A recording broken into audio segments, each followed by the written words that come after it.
Talvez você vai ficar um pouco bravo comigo hoje nesse vídeo.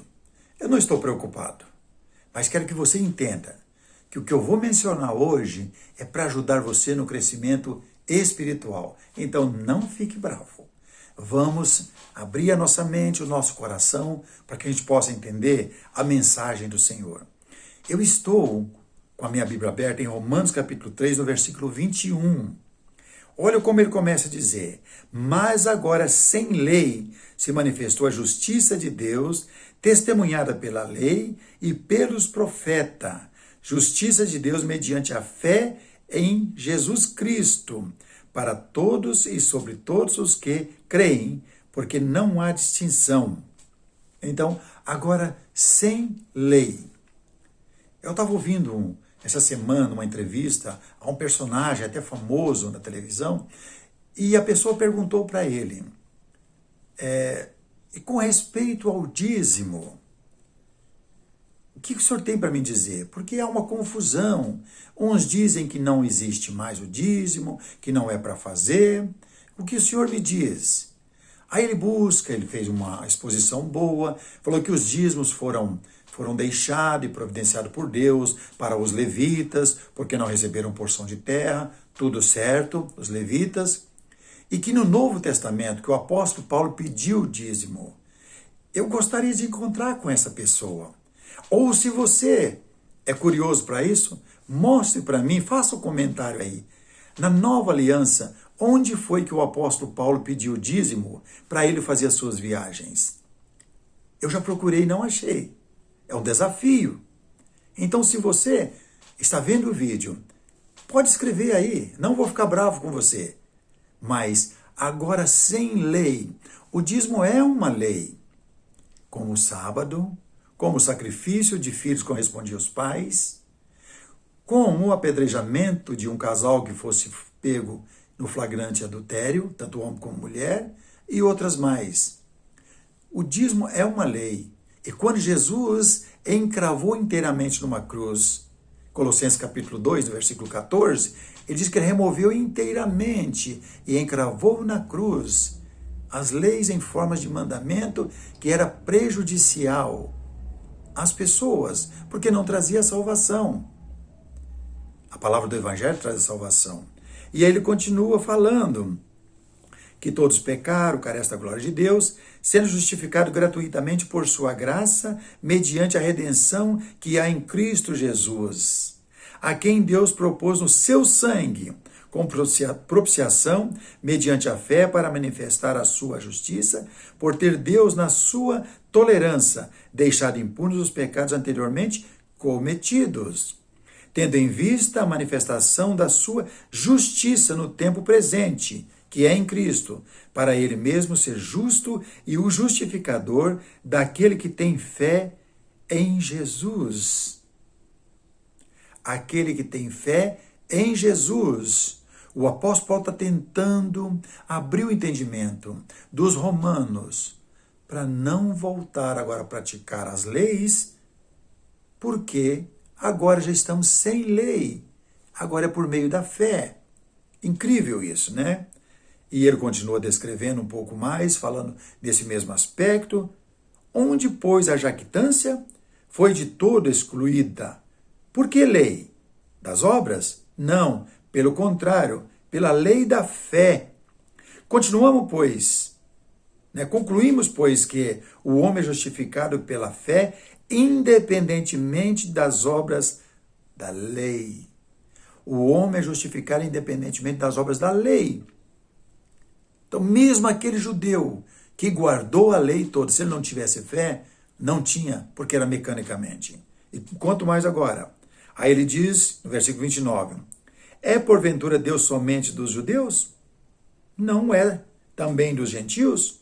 Sim, também dos gentios, visto que Deus é um só, o qual justificará por fé o circunciso mediante a fé e o incircunciso. É interessante observar isso. Tanto faz, tanto o circuncidado como o incircuncidado vai ser justificado por meio da fé, não por lei. Por isso ele começou no versículo 21, mas agora sem lei. Anulamos, pois, a lei pela fé? De maneira nenhuma. Antes confirmamos a lei. É incrível. Quando você pratica a fé que veio através do Evangelho, você está cumprindo a lei. Essa é a vontade de Deus. Abra sua mente e o seu coração para entender. Não é praticando leis que estão no Velho Testamento, que foi dado somente para os judeus praticarem, que você está servindo a Deus, porque não está.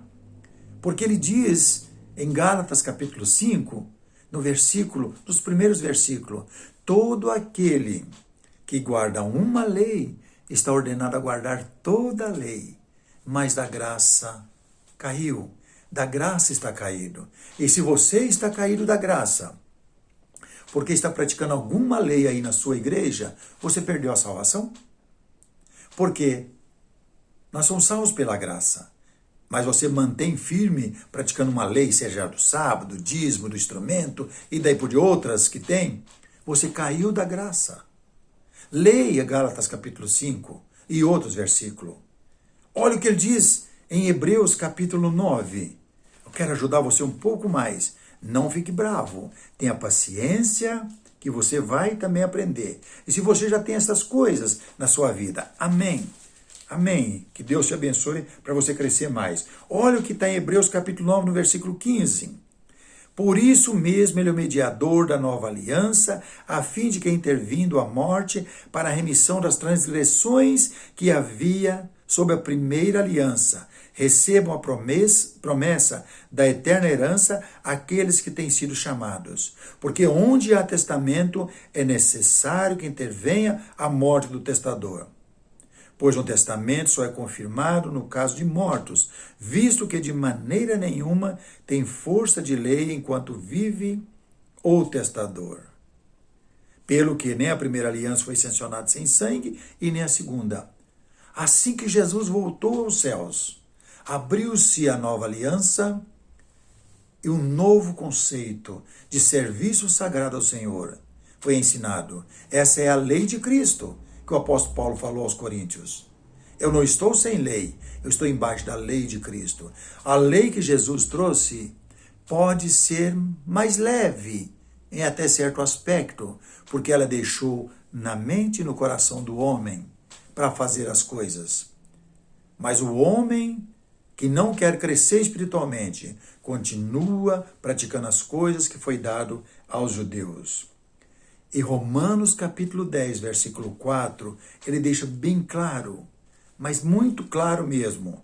Se você é curioso, se você é um estudioso e você quer crescer, olha o que ele diz. Romanos capítulo 10, versículo 4. Porque o fim da lei é Cristo, para a justiça de todo aquele que crê. O fim da lei, qual lei? Qual a lei? Olha, a lei é muita, tem dízimo, tem um monte de coisas. A lei é pesada, é mais de 500 leis. E você ficou olhando, é muita coisa.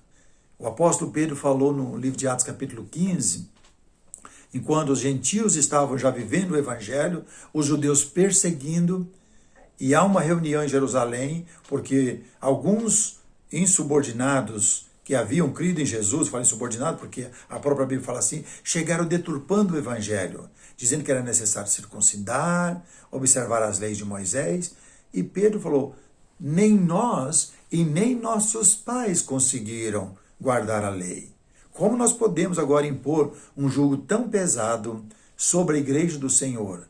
E os gentios estavam crescendo numericamente, servindo o evangelho puro, sem a lei. É isso que Pedro falou. Por isso ele diz, porque o fim da lei é Cristo, para a justiça de todo aquele que crê. Então, se você crê no Senhor Jesus Cristo, não pratique nenhuma lei. Fique só dentro do evangelho. Não volte para satisfazer o desejo carnal, seja do seu superior, seja da sua igreja, seja o seu próprio, porque você gosta de alguma coisa. A lei condena e mata.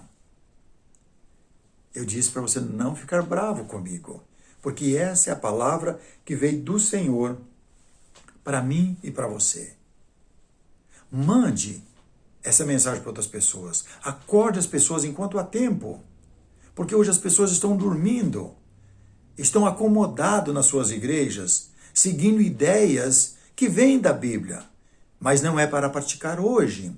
Foi praticada antes da morte de Jesus. Uma vez que Jesus morreu, como está em Hebreus capítulo 9, a morte do testador, abriu-se um novo testamento. Esse novo testamento foi dado a todos os povos. A nova aliança, feita no sangue de Jesus Cristo, que foi sancionada, essa nova aliança, com o sangue do unigênito Filho de Deus, o único.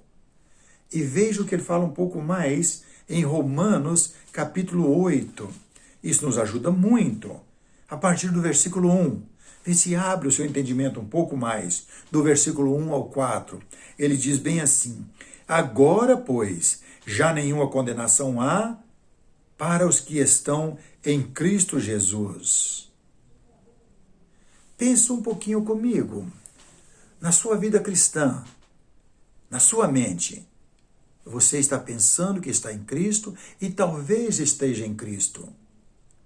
Mas você ainda está praticando coisas que não agrada a Ele. Por quê? Versículo 2.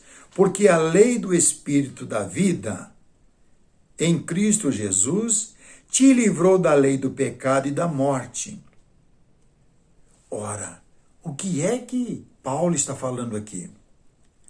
A lei que está em Cristo, do Espírito da vida, te livrou da lei do pecado e da morte, que é a lei que está contida na antiga aliança. Você já parou e pensou nesse assunto? Já pensou na sua vida espiritual? Como pode estar em jogo se você não corrigir as deficiências espirituais o mais rápido possível? Você pode estar praticando coisas que foi dado só aos judeus na antiga aliança, que não é permitido hoje na igreja. Porque a lei do Espírito da vida em Cristo Jesus te livrou da lei do pecado e da morte. Porquanto o que fora impossível à lei, no que estava enferma pela carne, isto fez Deus, enviando o seu próprio Filho em semelhança de carne pecaminosa, que é Jesus Cristo, que levou sobre si todo o nosso pecado, e no tocante ao pecado, que Jesus foi por uma cruz por isso, com efeito, condenou Deus na carne o pecado, a fim de que o preceito da lei se cumprisse em nós, que não andamos segundo a carne, mas segundo o Espírito. Pensa um pouco, medita nestas coisas. Não jogue fora, nem fique bravo comigo. Volta a examinar estas passagens e outras. No vídeo não dá para colocar todas. Examine, porque um dia você vai estar sozinho diante de Deus, no julgamento de Cristo, para receber a vida eterna, como ele disse: vinde benditos de meu Pai, entrai na posse do reino que vos está preparado desde a fundação do mundo. E vai dizer para uma outra classe: apartai-vos de mim, eu nunca vos conheci. Uns para a glória eterna e outros para a vergonha eterna. Por isso eu estou desafiando você hoje a pensar bastante na sua vida espiritual, para que você possa chegar diante de Deus, seguindo o único e Senhor Salvador que é Jesus Cristo. Seguindo de verdade, não só de palavras, mas praticando as coisas que Ele tem ensinado. Por quê? Porque o fim da lei é Cristo. E Jesus já veio. Jesus já veio. Você sabe disso. Mais de 2000 anos atrás, Ele veio e foi crucificado. Foi maltratado pelos religiosos que tirando Ele da jogada. E hoje são alguns homens que não estão preocupados com suas doutrinas erradas, estão tirando Jesus também da jogada. E isso não traz a salvação. Jesus é o Senhor. Ele é o nosso Salvador. Ele é o nosso guia, hoje e sempre. O fim da lei é Cristo. Pare e pensa nisso. Vou repetir de novo. O fim da lei é Cristo. Quando foi que a lei findou? sua força quando Jesus foi crucificado numa cruz. Ele veio para cumprir a lei e não para revogar a lei. E ele cumpriu ela do começo ao fim. E o cumprimento da lei, completando, morte na cruz. Morte de cruz. Derramou seu sangue por mim e por você. Então, se você ficar preso em alguma lei, porque você ama o lugar que você está, preste bem atenção. Você pode estar cavando a sua sentença para não herdar a vida eterna. E eu sei que no seu coração, na sua mente, não é isso que você está buscando. Você está buscando morar com Deus para a eternidade. Então seja uma pessoa mansa como um pombo, mas esperto